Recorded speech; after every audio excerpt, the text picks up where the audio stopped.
Hello everyone, welcome to bright IQ। तो जैसा कि आप सभी को पता है कि हम लोग IRB NTPC में सारे प्रीवियस ईयर्स के क्वेश्चन को सॉल्व कर रहे हैं ईयर वाइज। आज की वीडियो में लोग 2019 के पार्ट 2 के क्वेश्चन को सॉल्व करने वाले हैं। ये जितने भी क्वेश्चन है ना, वो आपके मैक्सिमम क्वेश्चन जो है आपके ग्रुप डी में भी रिपीटेड क्वेश्चन है और सारा क्वेश्चन जो है वो आपका एग्जाम पॉइंट ऑफ व्यू से बहुत ही इंपॉर्टेंट है। आज की वीडियो आपके लिए बहुत खास है क्योंकि इसमें बहुत सारे क्वेश्चन जो है वो चुन चुन के इसमें रखे गए हैं। तो आज की वीडियो को बिल्कुल भी स्किप मत कीजिएगा, एंड तक जरूर देखिएगा। आज का वीडियो आपके लिए बहुत ज़्यादा हेल्पफुल होने वाला है। चलिए बिना लेट के हम लोग आते हैं पार्ट 2 के फर्स्ट क्वेश्चन पे, जो है आपका कि which of the following countries has 3 capital.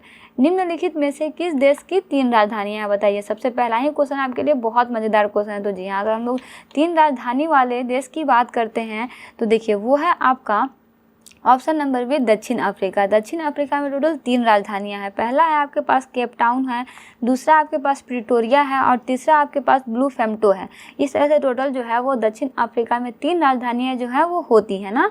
चलिए आगे बढ़ते हैं। इसका नेक्स्ट क्वेश्चन है आपके पास कि which of the following is the native Indian game, यानी निम्नलिखित में से कौन सा मूल भारतीय खेल है। तो जी हाँ, अगर हम मूल भारतीय खेल की बात करते हैं तो वो क्रिकेट नहीं होगा, जूडो भी नहीं होगा, रग्बी भी नहीं होगा, वो है आपका खो खो ना।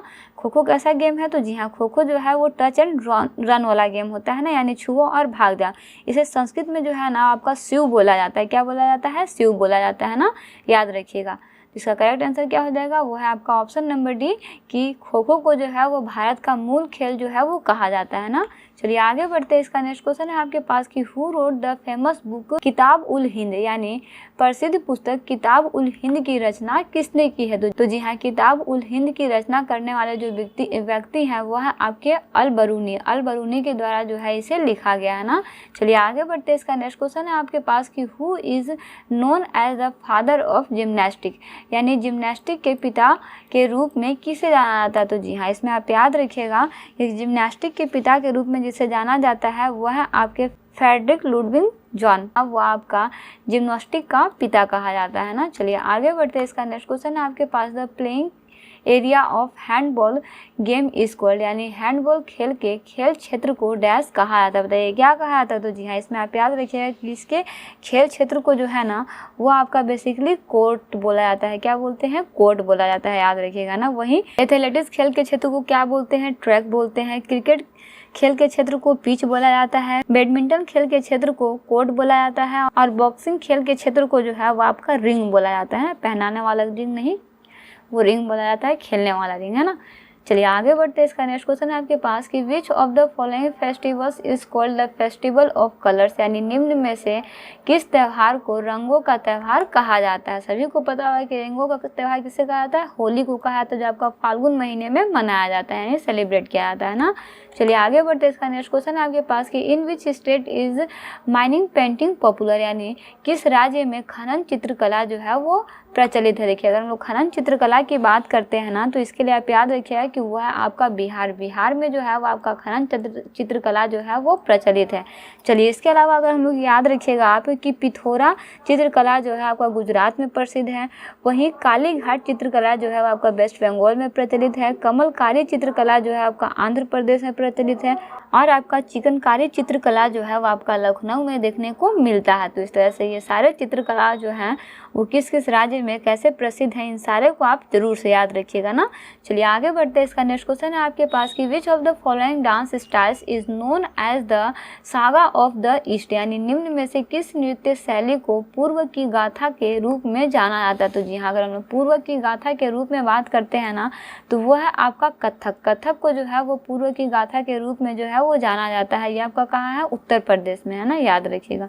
चलिए आगे बढ़ते हैं। इसका नेक्स्ट क्वेश्चन है आपके पास कि Kandariya Mahadev temple is Khajuraho is dedicated to lord dash, यानी खजुराहो में कंदरिया महादेव मंदिर भगवान डैश को समर्पित होता है। किस भगवान को समर्पित है? तो जी हाँ, याद रखिएगा कि ये जिस भगवान को समर्पित है ना वो है आपके शंकर भगवान। ये आपको शंकर भगवान को जो है वो समर्पित है ना। और ये जगह जो है ना आपका कहाँ पड़ता है? तो ये आपका जो है वो मध्य प्रदेश में पड़ता है, याद रखिएगा ना। चलिए आगे बढ़ते हैं। इसका नेक्स्ट क्वेश्चन है आपके पास कि Maand is a folk dance style from which place, यानी मांड जो है वो कहाँ की लोक नृत्य शैली है। तो जी हाँ, अगर हम लोग मांड की बात करते हैं तो ये आपका राजस्थान की एक लोक नृत्य शैली है ना। चलिए आगे बढ़ते हैं। इसका नेक्स्ट क्वेश्चन है आपके पास कि which of the following is the highest civilian award of India, यानी निम्न में से कौन सा भारत का सर्वोच्च नागरिक पुरस्कार है। तो जी हाँ, अगर हम लोग सर्वोच्च नागरिक पुरस्कार की बात करते हैं भारत में तो वह है आपका भारत रत्न। भारत रत्न जो है वो आपका सर्वोच्च नागरिक पुरस्कार है। चलिए अगर हम लोग इसमें देखते हैं तो याद रखिए कि इसकी स्थापना जो है वो आपका 1954 में हुआ था ना, और ये हमेशा 26 जनवरी को राष्ट्रपति के द्वारा जो है वो प्रत्येक वर्ष भारत रत्न पुरस्कार जो है वो दिया जाता है। अगर क्वेश्चन में आए कि पहली बार भारत रत्न पुरस्कार किसे दिया गया था तो वो थे आपके सी राजगोपालाचारी को, और दूसरे में आपके थे सर्वपल्ली राधाकृष्णन को जो है वो आपका राष्ट्रपति के थ्रू जो है वो आपका भारत रत्न का जो अवार्ड जो है वो दिया गया था ना। चलिए आगे बढ़ते। इसका नेक्स्ट क्वेश्चन आपके पास the headquarters of the southern region of Indian railway is, यानी भारतीय रेलवे के दक्षिणी क्षेत्र का मुख्यालय है। बताइए कहाँ है इसका मुख्यालय। तो जी हाँ, इसके मुख्यालय की बात करते हैं तो वह है आपका चेन्नई में। कहाँ है? चेन्नई में ना है, याद रखिएगा। वहीं अगर रेलवे जोन की बात करते हैं तो टोटल रेलवे जोन जो है ना वो आपके 18 रेलवे जोन है, याद रखिएगा ना। चलिए आगे बढ़ते। इसका नेक्स्ट क्वेश्चन है आपके पास कि what is the capital of Bolivia, यानी बोलीविया की राजधानी जो है वो कौन सी है। तो जी हाँ, अगर हम बोलीविया की राजधानी की बात करते हैं तो वह है आपका सुक्रे। याद रखिएगा यहाँ पे भी बोलीविया में भी 2 राजधानी है, पहला आपका सुक्रे है और दूसरा आपका लावाज है। याद रखिएगा 2 राजधानी वाला देश कौन सा है और 3 राजधानी वाला देश कौन सा है। बोलीविया एक ऐसे देश है जहाँ पे 2 राजधानियाँ हैं, पहला आपका सुक्रे है और दूसरा आपका लावाज है ना। चलिए आगे बढ़ते। इसका नेक्स्ट क्वेश्चन है आपके पास कि where is the status of lord Gomateshwar, यानी भगवान गोमतेश्वर की मूर्ति कहाँ पर है। तो जी हाँ, अगर हम लोग भगवान गोमतेश्वर की मूर्ति की बात करते हैं तो इनका मूर्ति जो है ना वो आपका माउंट आबू में है। कहाँ है? माउंट आबू में है। वहीं भगवान गोमतेश्वर का संबंध जो है ना वो आपका जैन धर्म से है, और ये आपका जगह जो है वो कहाँ पड़ता है तो वो आपका कर्नाटक राज्य में पड़ता है। याद रखिएगा कहाँ पड़ता है तो वह आपका कर्नाटक राज्य में पड़ता है ना। चलिए आगे बढ़ते हैं। इसका नेक्स्ट क्वेश्चन है आपके पास कि in which state were the rules of India's indigenous sport kabaddi first formulated, यानी भारत में स्वदेशी खेल कबड्डी के नियमों को सबसे पहले किस राज्य में तैयार किया गया था। बताइए, बहुत इंपॉर्टेंट क्वेश्चन है। तो जी हाँ, जिस राज्य में से तैयार किया गया था तो वो था आपका महाराष्ट्र। महाराष्ट्र में जो है इसे तैयार किया गया था, याद रखिएगा ना। इसे ओलंपिक में जो है ना वो कब जोड़ा गया था, कभी क्वेश्चन में आया कि कबड्डी खेल को ओलंपिक खेल में कब जोड़ा गया था तो वो समय था आपका 1936 को। 1936 में जो है इसे ओलंपिक खेल के अंदर जोड़ा गया था, किसे? कबड्डी को ना। चलिए आगे बढ़ते हैं। अच्छा, एक चीज़ इसमें याद रखिए, कबड्डी में टोटल कितने खिलाड़ी होते हैं। तो कबड्डी में वैसे होते तो टोटल 12 खिलाड़ी हैं, लेकिन इसमें से सिर्फ 7 खिलाड़ी जो है ना वही खेलते हैं, बाकी के 5 खिलाड़ी जो है ना वो आपके रेस्ट रहते हैं। अगर कोई मरता है तो उसमें आपका उस खिलाड़ी को ऐड किया जाता है ना। इस तरह से टोटल खिलाड़ी जो है वो 12 होते हैं, लेकिन इन फील्ड जो है वो आपके 7 ही होते हैं ना।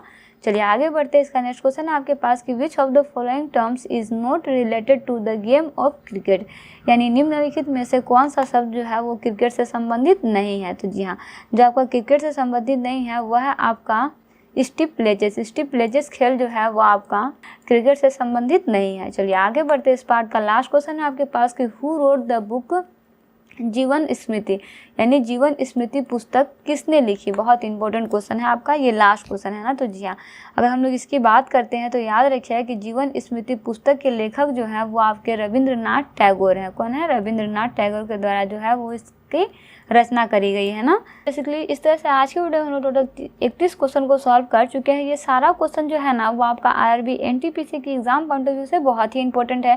जैसा कि आप सभी को पता है कि अभी जस्ट ग्रुप डी का फॉर्म जो है वो आने वाला है दिसंबर में। जो है वो आपका लगभग कहा जा रहा है ऐसे कि 50,000 से ऊपर ही वैकेंसी आपका जो है वो ग्रुप डी में निकल करके आएंगे। तो ग्रुप डी के लिए भी आप रेडी रहिए, बहुत ही अच्छे वैकेंसी जो है इसमें इस बार देखने को मिलेगा।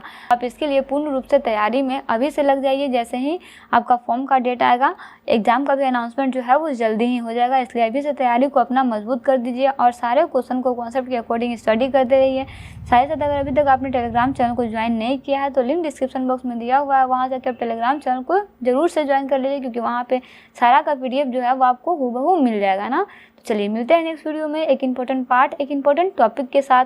Thanks for watching, like share and subscribe ride IQ।